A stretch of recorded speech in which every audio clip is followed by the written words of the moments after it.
What is good, everybody? It is your boy Monk from the DFS Army Killshot podcast, and we have a solo dolo for you today. Just me.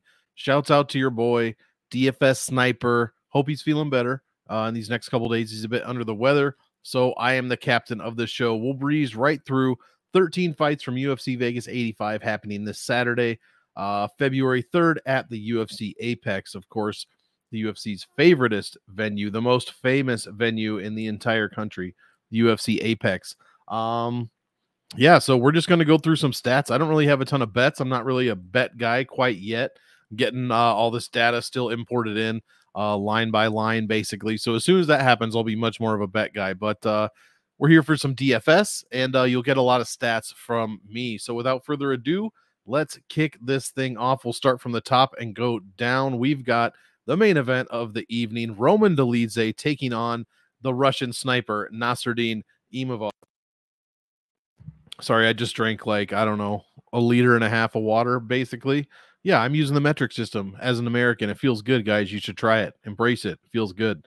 Yeah, this one's an interesting main event. So 8,600 for Imavov, 7,600 for my guy Dolidze, who is 3-1 as an underdog, always coming through as a big dog. So we love that. Dolidze, of course, I have a little bias, one of my favorite fighters. And Imavov, just not very big output. You know what I'm saying? Not very much volume.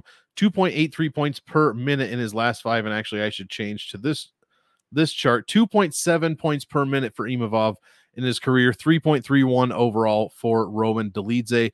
Dolidze allows far fewer points than Imavov as well. And Imavov not 3 points a minute anywhere, whether that's at distance or inside the distance, averaging just 84 points per UFC win is Imavov. And he's had at least one. Maybe he lost that 5-round fight against, well, I know he lost it, but maybe that was his only one. I'm not sure. He does have a decent floor, though, and I do think this one goes to decision more often than not. I'm a Dolidze guy. You do have to watch out, for his ground game, his submissions that he likes to throw up. I mean, for God's sake, he had Jack Hermanson, the freaking calf slicer. Very good floor for him as well. I think this is a decent cash fight to target. I don't mind. For GPPs, I'm on the Dolidze side. His path to victory, I think, scores a little bit better than Imavov, and he's $1,000 cheaper. Imavov just not scoring well. Like I said, 84 points per win. And when he does lose, it hasn't happened often, but when he does lose, gives up 107 points per loss, while Dolidze in his losses averaging just 61 points given up per loss. So even if Imavov does win, what is his score going to look like? So not too expensive for Imavov, but still for GPPs, I like Dolidze. I don't mind him in cash either. Pick Imavov for cash if you think he's going to win. And that's kind of how I see this one here. Now, I'm working with a bunch of different pages, so you'll have to bear with me. Going from page to page, it takes me just a little bit of time. And also, I'm picking Dolidze outright because I'm a Dolidze guy. That's me. Speaking of guys that I'm a guy of, Drew Dober, my guy from Omaha, 7,800, taking on Renato Money Moicano, 8,400. This is probably my favorite fight on the entire card. I already know where Sniper was going to go. He was going to tell you that Moicano was going to win. I don't mind that. I honestly don't know who's going to win. I'm personally picking Drew Dober to get the job done. But both guys scored pretty well when they win, well over 90 points, almost 99 for Dober per win, 94.5 for Money Moicano. The big difference is when they lose, how many points they give up. When Dober loses, 96, almost 97 is what his opponents score. When Renato loses, he gives up 110 points, guys, per loss. He's also under 3 points per minute everywhere except for inside the distance, in which Money Moicano is 3.81 points per minute. Drew Dober, we know what he does. He hits hard as hell. And these guys are about the same age, to be honest. A lot of people, for some reason, think Dober is like super old. He's really, really not. Pretty much the same age. I think 6 or 7 months difference between the two. But Moicano does make, both guys make mistakes. Moicano makes mistakes. He tends to get a bit excited at points and overreaches when he shouldn't. And that's exactly when Drew Dober can catch you. So I like Drew Dober at 7,800. I also like some of Moicano at 8,400. I like, this is a GPP fight for sure. Again, my favorite fight on the card, lightweight division, should be an absolute banger. And I don't think this one goes all 3 rounds. So If it does, I'd be leaning on Drew Dober, to be completely honest, to get that decision win. But again, I don't think it goes all three.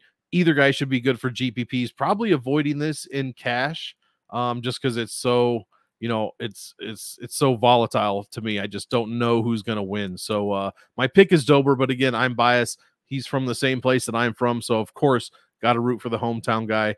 Who doesn't love money Moicano, though? So either way, either guy, I'll be happy to see get their hand raised. But I like both guys for the GPP fight. As of now, Moicano is a -140 favorite over Dober, so pretty close there. Next fight, we've got Randy Rude Boy Brown taking on Muslim Salikov. Oh, look, they found a picture of Muslim that's not in black and white. That is just fantastic. Randy Brown, I believe 9,100, Muslim Salikov 7,100. And what are we doing here? Speaking of guys that are, older than other guys, it's Muslim Salikov, damn near 40 years old, against Randy Brown, who's just 33. Salikov has been slowing down big time. I mean, he's 2.42 points per minute in his last 5 fights. In his whole career, actually, that's actually better than his career, which is just 2.33. At distance, he scores less than 2 points per minute at 1.72. And inside the distance, it is a bit better at 4 points a minute. Randy Brown, we know what he's going to do. He's got that those long arms, gets the jab going, does have a ground game, does have a submission game as well. I'm picking the youth here. I'm picking Randy Brown over Salikov. And for DraftKings, I mean, Salikov averages in his last 5. Let's see. How many wins in his last 5? 3 wins, averaging 69 nice 0.56 points per win. Not so nice when we're talking about DFS. However, he doesn't really allow a ton of points per minute, just 2, but he is capable. Capable is not the right word. He has shown signs of being finished, as he does have 2. Let's see. What is that? 2 sub losses and 1 KO loss in his career. So I tend to think this one goes to decision. Randy Brown decision, probably 29-28, 30-27. Definitely taking over in the later rounds. I think he just boxes him up and does some groundwork if he needs to. I just think he's got him covered everywhere. And even in a Salikov victory, like, how well does it score? It obviously doesn't need to score well at 7,100 salary. But what did I say? His points per win, 79 in his career. 0.14, 79 points per win, barely 10xing. So it's a pretty decent risk there, playing much of Salikov, even at that low salary. I just like Randy Brown, although he does give up a lot of points when he wins, 100 points. I'd be more shocked than Raquel Pennington scoring 145 than, if Salikov scores over 100. That would be much more shocking. But give me Randy Brown to get the win here. I just think, like I said, better on the feet, much longer. -235 favorite right now. So there's no way you can bet on that money line. But for DraftKings, I think it's a decent little play. Next fight, Viviane Araújo against Natalia Silva. The most expensive fighter on the card, Natalia Silva, 9,500, 6,700 for Vivi. Silva's looked fantastic. I mean, what can I say? She is undefeated in the UFC with wins over Andrea Lee, Leonardo, Teresa Bleda, and Jasmine Jasudavicius, who just put up a record-breaking score for 3-round fights. Araújo, on the other hand, she's beaten Jennifer Maia, Andrea Lee, losses to Chukagi Grasso, and Amanda Ribas. I think Araujo's tough here, and I don't think that Natalia Silva scores very well. Just 84 points per win on average so far. She put up a bunch against Victoria Leonardo, about 109, but that's it. She put up 58 against Andrea Lee, 85 against Bleda, and 85 again against Double J. She's just not scoring points, guys. 3.2 points a minute's very good. Her opponents only score 1.42 points a minute, which is the best on the entire card. However, DraftKings points per win, like I said, 84.32. That is 13th best out of 26 fighters. So still, that's way higher than it should be. This is a very low scoring card for the most part. And as we look across the board for me, Vivian, 80 points per win, 80.75. So she scores even less than Silva and less per minute at 2.98. And she allows more per minute as well at 3.29, giving up almost 100 points per win. So the question here is, obviously, I'm picking Natalia Silva. I'm not really picking Vivi to get a win, even at 6,700. Not sure. I'll play a little bit of her, just barely. But I don't know how much of Silva I'm going to play either, because she is so expensive this week. And there's some other fighters at this high end that I'm thinking about playing instead. I mean, we've got, Randy Brown's maybe, probably not much better of a play. Gilbert Urbina, depending on what you think. Molly McCann, if you think this is a squash match. Temba Garimbo for the same reason. So there's a couple of interesting picks at 9K. Not really good name value by any means. I mean, those names kind of make me sad just to say out loud that I'm even targeting them. But Silva is a little bit too expensive for my taste this week at 95. So I'll probably come in a bit below the field there. But I do think she's going to win. I think she's a solid cash play. Play a little bit of Vivi if you want in GPPs. But other than that, I said this exact thing about Raquel Pennington last week, so it could come back to bite me. Sorry, I have that feeling where I'm like a gallon low of water. Next fight. Listen to me butcher these names. Alias Kebab. Wow, that was really bad. Let's retake that. Cut. Ready? Speed. Action. Aliaskab Kizrayev, not much better, taking on Mahmoud Muradov. This is an interesting one. 8,800 for the Black Wolf Kizrayev, 7,400 for the money team Mahmoud Muradov. Kizrayev has about 10 minutes of fight time in the past 7 years, I think. His fight against Tallulah took 8 minutes, 7 minutes, and his other two fights were few and far between before that, and both were finished in, I think, about a minute or so. So 9 to 10 minutes of total fight time in the past 7 years. It's been almost 2 years since he fought Tallulah. He scored almost 5 points a minute, 100. I mean, what are we doing here? I'm a stat guy and I got nothing to work with. I have literally nothing to work with. If you think ring rust is a thing, take that into account. If you think Mahmoud Muradov doesn't do well against grapplers, take that into account.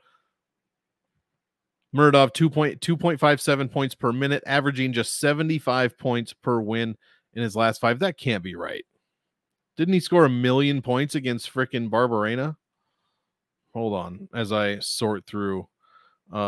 Wait, what is happening? I must have put this fight in wrong. I must have put Barberena's and Muradov stats in wrong, because yeah, this is wow. User error. We discovered it together.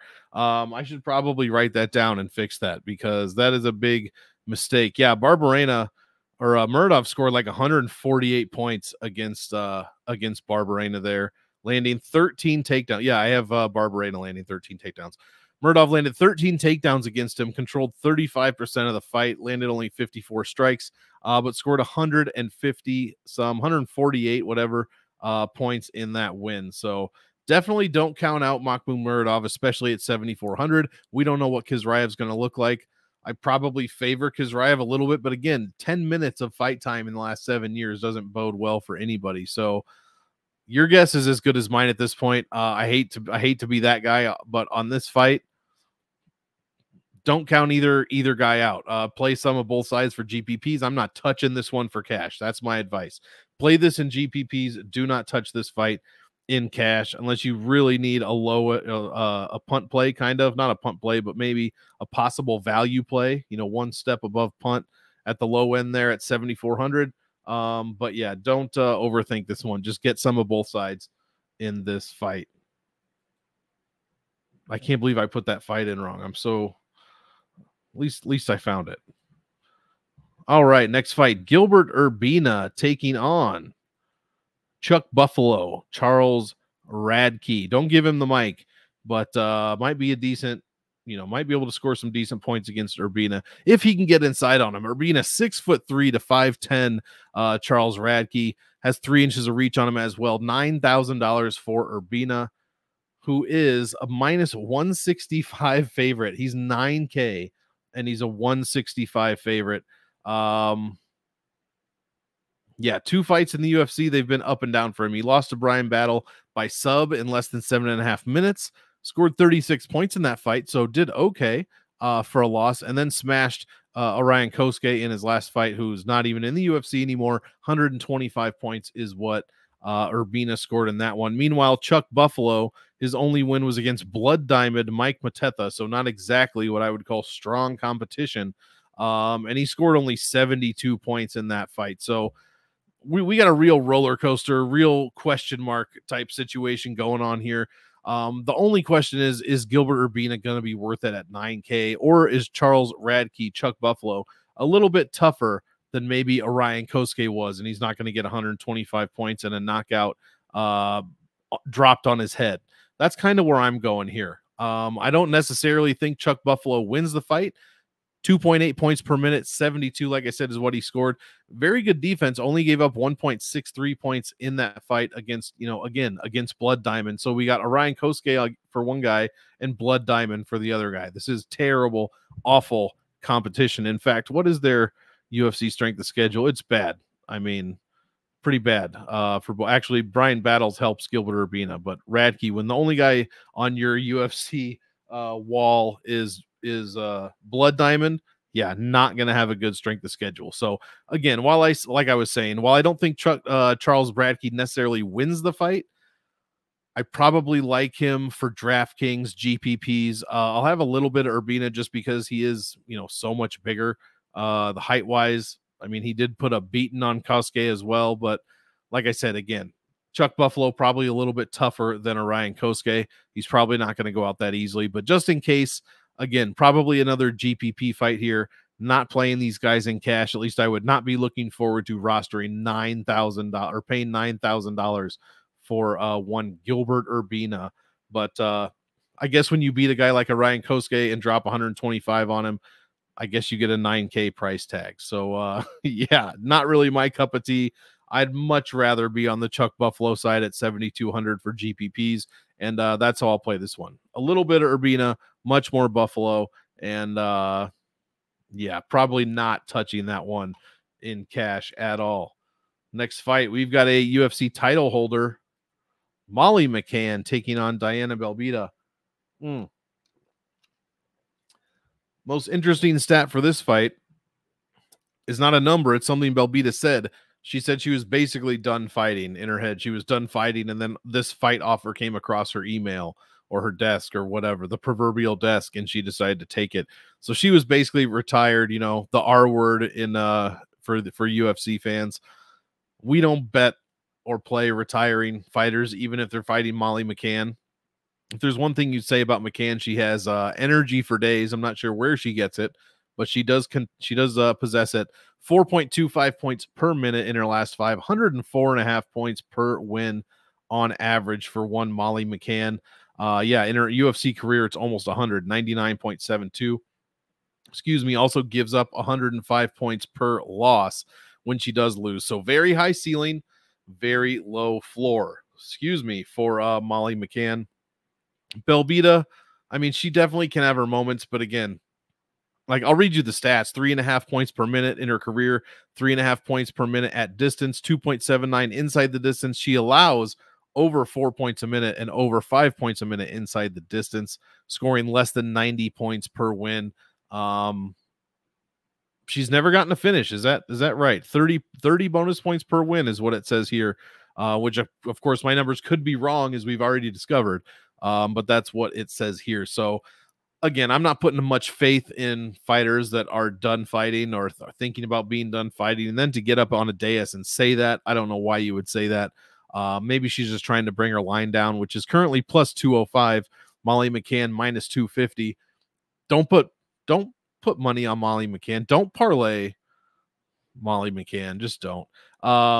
But for DraftKings, 9,300 to 6,900 for Belbita. I think she's worth a stab. McCann, I mean, for GPP tournaments, because if Belbita is done, McCann's road to victory is she can get a knockout. I mean, she is one of the fewer women's flyweight fighters that does possess some power and has shown that she can get a finish. Whether it's by hook or by crook, she can get a finish in this division. In fact, I believe she got back-to-back ones at one point. Yeah, no, she just got sub back to back. Yeah, she KO'd Carolina and Goldie. That was the back to back spinning elbows. 110 points against Goldie, 110 points against Carolina. So the path is there. Belbita does allow a ton of points as well, and I am picking Molly McCann 9,300. It is what it is, but this week I think it's probably worth a stab for GPPs. Probably don't mind her in cash either. And I'm probably going to be fading Belbita, not to zero, but because McCann can shit the bed here, but I'll play a little bit of Belbita and GPPs, just a little bit.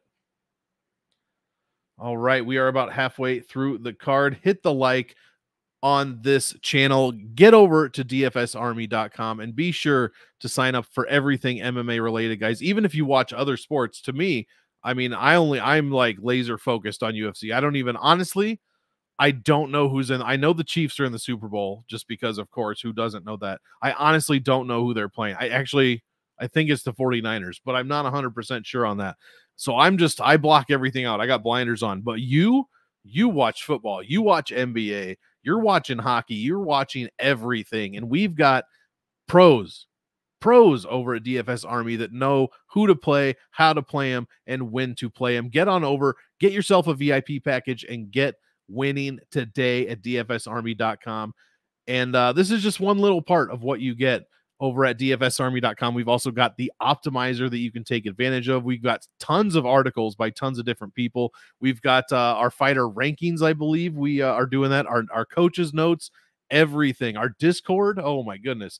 We aren't always the smartest guys in the room, especially me, but some of our Discord members definitely are. So you don't want to miss out on all that. Get over to dfsarmy.com and start winning today. Next fight, Charles Johnson taking on Azat Maksum. This is an interesting fight at flyweight. Maksum looked okay. All right. He looked okay against, I believe, Tyson Nam. Yeah, Tyson Nam. I mean, but the numbers say no. No, sir. 1.94 points per minute. That's below the Lewis line.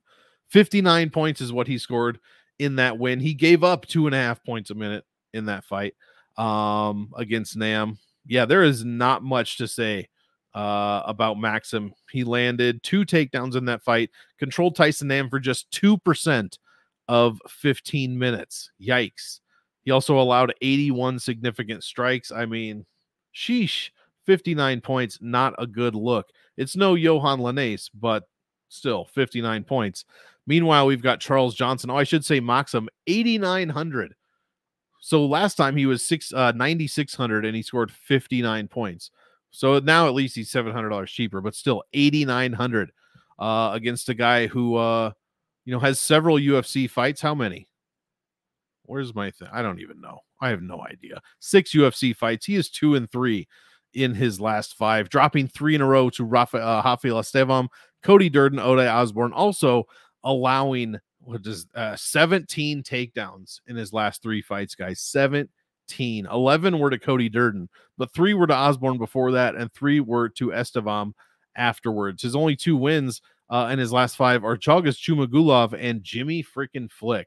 So not a lot to talk, not a lot of good things to talk about here for Charles Johnson. At least he's scoring more than 2 points a minute at 2.74. He's also allowing 4 points a minute, and this is just a shit show as far as stats go. I'm picking Azat Maksum because Charles Johnson couldn't stop a takedown if its legs were broken. So I'm taking Azat Maksum here. Even if he gets 1-2 takedowns, I think he'll get more control time on Johnson than he did against Nam. I mean, Johnson's given up 62.5% control time to Estevam, 63% to Cody Durden. These are 15-minute fights. He's being controlled for over 2 rounds of the 3 in those last 2 fights, and 20% to Ode Osborne.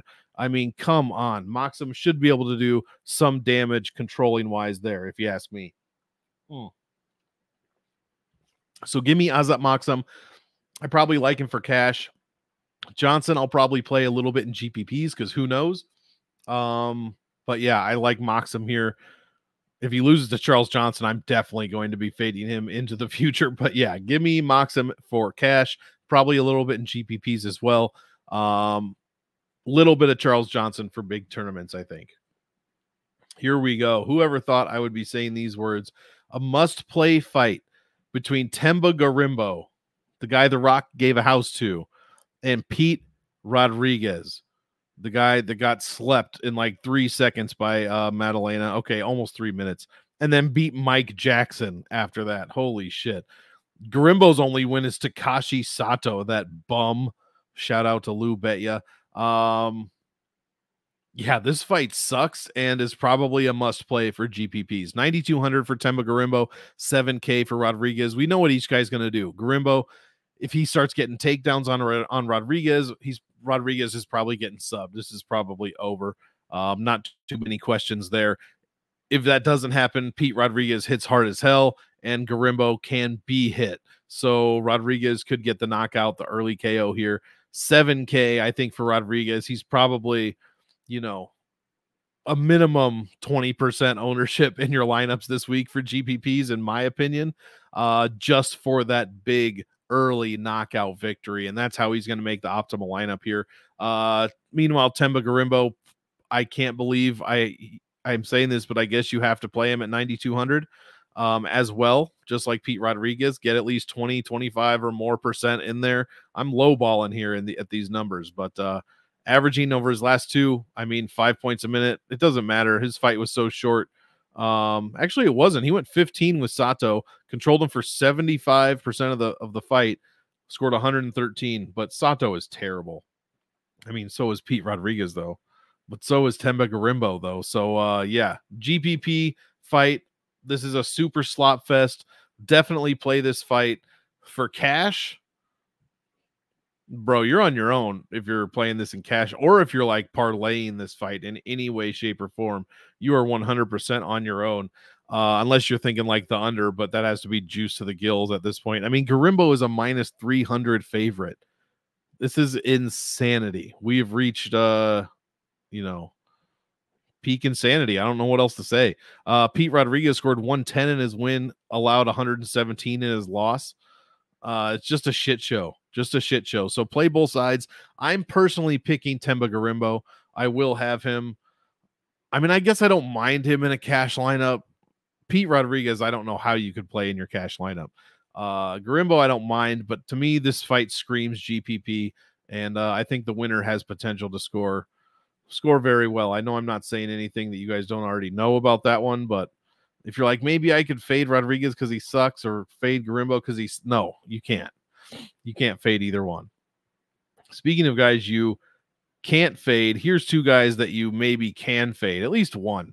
Zhenyang Lee taking on Blake Builder. Listen, man, Lee, I've already invoked Johan Lanese's name once. He once won a fight against Gabe Green, scoring 39 DraftKings points. That's right, 39 in a 15-minute fight. Zhenyang Lee scored 49 against Yi Jia and won the fight. Yi Jia outscored him in that loss. He scored 52 points, did Yi Jia, while Zhenyang Lee scored 49.7. 1.31 points a minute is beyond abysmal, allowing 3.5. I don't know how. I got to go back and rewatch this before Saturday. I don't know how he lost this fight. I have no idea. Or how he won this fight. Blake Builder, meanwhile, I should say, I keep forgetting to say the salary. Zhenyang Lee, 8,300. Blake Builder, 7,900. Builder hasn't been very impressive either. He beat Shane Young. Oh, he looked impressive against Shane Young. Would you really say he looked impressive? Because then he followed that up with a loss to Kyle Nelson, guys. Kyle frickin' Nelson, in which he landed 45 strikes in 3 rounds. Three strikes per minute. Very good. 85 points is what Builder scored against the indomitable Shane Young. 62 is what he gave up against Kyle Nelson. So Kyle Nelson did get the win, but he only scored 62 points against Builder, which could be, could speak volumes about Builder's defense, or it could say that Kyle Nelson's really not that good of a fighter. So this to me is like not a good fight. I'm probably fading this fight. The only thing that's keeping me in it a little bit are the salaries at 8,300 and 7,900, plus the fact that Zhenyang Lee only has one UFC fight. Yes, he only scored less than 50 points and got outscored by his opponent, who he beat. But yeah, neither of these guys are screaming impressive things at me when I'm looking at their numbers. So I don't know, man. I don't know. I don't know. Plus 110. Oh, okay. It's flipped on Tapology. Plus 110 for Builder, minus 130 for Lee. I guess I'm favoring Lee just ever so slightly, but yeah, I don't know. I'm probably fading this fight. This is a fade fight for me. I'm gonna take my chances and fade this fight. Now it's gonna be the best scoring fight on the card. So do with that information what you will. Speaking of best scoring fighter on the card, Julia Stoliarenko taking on Luana Carolina. Julia 8,200, Luana 8,000. Guys, this is another one. Super easy. What does Julia do? She gets you down, submits you, armbar in the very first round, and that's how she scores 110, 120 points. That is the only recipe. That's the only way it's going to happen. Round one, armbar, Julia Stoliarenko. Then she pays off her DraftKings salary and makes the optimal lineup. She did it against Molly McCann, 99 points. She did it against Jessica Rose Clark, 122 points. If that doesn't happen, she doesn't win and doesn't score well. So you have to play Stoliarenko in GPPs for that reason. Don't even mind a little bit, tiny bit in cash if you're feeling frisky like I might be doing later. By later, I mean Saturday with my lineup that came out weird. But Luana Carolina, I mean, her last three wins, Poliana Botelho, Lupita Godinez, who was a very close fight, according to the stats, and Ivana Petrovich, who off the top of my head, I don't honestly even remember who that is, to be quite honest. Where are my numbers here for Carolina? Oh, 75 points per win. That's all she scores. Meanwhile, Stoliarenko is at 111. When Carolina loses, she gives up 103 points on average, which is right about how many points Julia Guli is going to score with that round one armbar, baby, 103. Long story short, I like Julia here. I don't think you can overlook Carolina necessarily, even though she does not score well. Maybe you could play her in cash. I don't think she scores well enough for GPPs, although when Stoliarenko loses, she gives up on average 97 points, and at 8,000, a score of 97 might be good enough on this card. So don't overlook either fighter. Just put an extra 5-10% of what you would normally put in. But personally, I'm going a little heavier on Stoliarenko. I'm probably wrong. This is always backfires, although I did call the McCann fight. I switched at the last second and picked Stoliarenko. So we'll see. I'm picking Stoliarenko here. Just don't look past this fight. Again, women's flyweight always scores well. Not always, but so a very surprising number of occurrences on the optimal lineup since 2021, according to how often people generally roster them for the most part. So very underutilized weight class, I will say, when it comes to DFS. Don't look past it. Just get a little bit of this fight in your lineup. I have a funny feeling, even if Carolina wins, that she could score okay. So I think the winner scores okay here. Lowest salary, or closest salaries on the card. Next fight. 2 fights left. Good, because I'm almost out of water. And I'm going to have to get some more. We've got Markel Medeiros taking on Landon Quinones. Landon Quinones just fought. Was it Nasrat? Hold on, I got to pull this up. Yeah, Nasrat Haqparast. Round 3 decision in which he scored 61 points in his UFC debut. Yes, it was a loss, but 61 points is a damn good score to put up in that loss. He, 148 significant strikes landed on Haqparast. No takedowns in that fight, no control time. It was a complete stand-up fight for the most part. Meanwhile, Markel Medeiros looked good against Isa Isakov in Contender Series. Outstruck him 3-1. Beat him in 4 minutes. I believe it was, KO TKO, and he would have scored 110 points in that win. So we do love to see that. He did get out-controlled, though. In that 4 minutes, Isa Isakov controlled 40% of that 4 minutes. So that is a pretty good number there. I don't have much to say about Medeiros. Again, I'm a stat guy. I don't have a lot of stats on him. Go back and watch his Dana White Contender Series fights, but just know Landon Quinones is tough as hell, because what did Nasrat come out and do right after this? I forget who it was, But Nasrat's never knocks anybody out. He's always a decision machine, whether he's winning or losing. He came out and finished a dude, I think, in under a minute in his last fight. I forget who it was off the top of my head. But Quinones is tough. That's my point to saying all that. Quinones is tough as hell.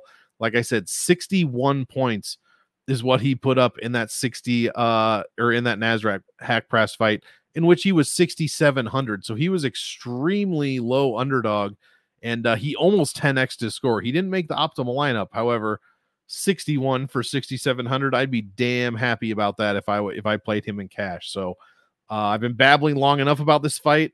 It could be a decent GPP fight. I'll probably be on both sides. I think I'm going to pick Landon Quinones, to be honest, at 7,700. And if I was a betting man, which I am, I would be looking at some lines for Quinones this week for sure. He seems tough. That said, not counting out Medeiros, but he is a Dana White Contender Series fighter. I don't know much about him. And he had a 4-minute fight, 3-4 months ago. So definitely do your tape on that one. But I think I'm going to go with the underdog here in Landon Quinones. One more fight, guys, and we will get you on out of here. Again, thanks for watching. Sniper, hope you're going to be feeling better. Because, hey, I don't mind doing a solo show every now and then. It's all right. But it is much more fun when you have somebody you can talk fights with and not just babble on to yourself about it. But that's beside the point. I'm still love doing it. Love the kill shot community that we have, the DFS Army community that we have, and I wouldn't have it any other way. We needed some content out this week. Had a week off last week. Can't go 2 weeks in a row. Thomas the Train Peterson taking on Jamal Pogues. Now, I have a theory on this fight. It's True Detective season right now, which means that you have to go back and watch season 1 because it's like one of the best shows ever, one of the best seasons ever. But if that taught me anything, it's that time is a flat circle. And anything that we've done, we will continue to do again and again and again. And that includes betting on guys that have single-digit professional fights named Thomas the Train. We did it 2 weeks ago or 3 weeks ago with Tom Nolan and Nicholas Mata. His nickname was The Train, Big Train, something Train, Tom the Train, we're going to call him. And we bet on him, and Nicholas Mata shut that shit down immediately. Shut it down. But time is a flat circle, guys. And here we are again, just 3 short weeks later, looking at a guy that has less than 10 professional fights named Thomas the Train, taking on a guy that everybody's counting out in Jamal Pogues. And I don't like it. I'm getting off this flat circle ride, and I'm putting my money on Jamal Pogues. I like Pogues here, 7,500. Sure, Peterson looked fantastic in his fight against Chandler Cole, in which he subbed him in 6 minutes. He would have scored 110 points. 3 takedowns, controlled him for 75% of 6 minutes, which is pretty good. 6.51 points. I mean, the guy did everything right. Let's not get it twisted. Did everything right. But time is a flat circle, guys, and I'm going Jamal Pogues here. If he stuffs 1 or even 2 takedowns, this could be over. I'm not saying finish. I'm saying Peterson could gas. We don't know what this kid is going to look like. We have no idea. And I say kid, he's 8 months older than Jamal Pogues, who has 2 UFC fights that have each gone 50. So he has 30 minutes of UFC experience. Yeah, he lost to Mick Parkin in a dog shit fight. And yeah, he beat Josh Parisian in a dog shit fight. But that's still, those are UFC competition level guys at heavyweight. It is what it is. Peterson hasn't fought. Chandler Cole's not in the fucking UFC heavyweight division. Peterson hasn't fought anybody like that. So I'm interested to see what happens if Pogues is able to stuff a takedown or 2, and what Peterson looks like if he's getting a little gassed. Does Pogues take over? Does Pogues get a takedown of his own and just lay on top of this dude and accumulate all the points like that? Who knows? But I'm not going to fall trap to the flat circle train trap. Did that make sense? I can't believe I even just said all that. Give me Jamal Pogues. I'm off the Peterson train. You guys can bet on Thomas the Train, but at 8,700, that's a bit much for a debut fighter. It's actually not. I'm just trying to make my case. And 7,500 for Pogues, I think could be decent. If he gets a decision win here, hey, score 80 points, pay off that salary. That would be fine with me. Truth be told, I'll probably have a little bit of Peterson and GPPs, probably a little bit of Pogue too. But for cash, I'm sticking with Pogues, boy. I'm sticking with Pogues. Thomas the Train, get me off of this track. That's what I say. All right, guys.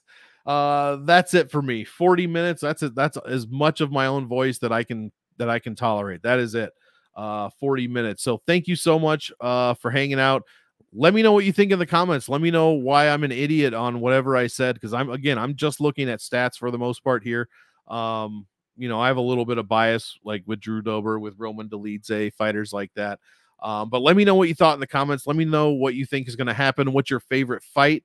And just say what's up to Sniper. Tell him you hope he feels better. And get over, for the last time, get over to dfsarmy.com. Sign up for those VIP packages and start winning that money today, guys. Thank you so much. Oh, my kill shot. I tricked you. You didn't think I was going to let you get out of here without giving you a kill shot. Man, I kind of picked a meme one earlier. Let me just look. Since this is the kill shot podcast, I should give you a kill shot. Has to be 7,700 or below. All right, we're not no Drew Dobers, no Diana, or no, not Diana Belbita, whoever, Luana Carolina, none of those like riding the line type fighters. We are going to go. Hold on. I might just stick with the meme pick. Oh, I'll give you two. All right. My meme pick, it's Jamal Pogues. Meme pick, 7,500. It's just huge question marks about Thomas Peterson. I almost said Thomas the Train, but Thomas Peterson, huge question marks. So obviously Jamal Pogues is intriguing to me. And I might have to change this in the Discord because I gave Jamal Pogues in the Discord. Whatever. My second favorite or first favorite, I haven't decided yet. Probably Charles Radke against Gilbert Urbina at 7,200. I don't think I mind that. I don't think I mind that either. But my main one, Jamal Pogues, I feel like I'm on an island with this pick, which makes me ever so happy. Second place, Charles Radke, if I give you a backup. To be honest, who would Sniper have picked? I can't do the main event. I don't know what Sniper thinks about the Murdov fight. I'm not sure what he thinks about that. I have a feeling he would pick Radke. That's just a feeling, though. Would he pick Charles Johnson? I don't think so. Quinones. Quinones is a damn good pick as well. He might pick Quinones, 7,700. I don't know. Put it in the comments. Maybe he'll respond. Get over there in the Discord. I know he'll respond over there. But yeah, my official kill shot, I've said like 3 names. Jamal Pogues. That's my official kill shot. And I've bantered long enough. We're at almost 43 minutes now. That's 3 minutes after I said I was annoying myself. So guys, thank you so much for checking out the DFS Army Killshot podcast. Best of luck this week with your bets. UFC Vegas 85. Best of luck with your DraftKings picks. And we'll see you in the Discord, hopefully. But we'll for sure see you next week because I think we've got 11 fight cards in a row. So as usual, I want all of you to enjoy the fights. So enjoy. And we will see you in the next one.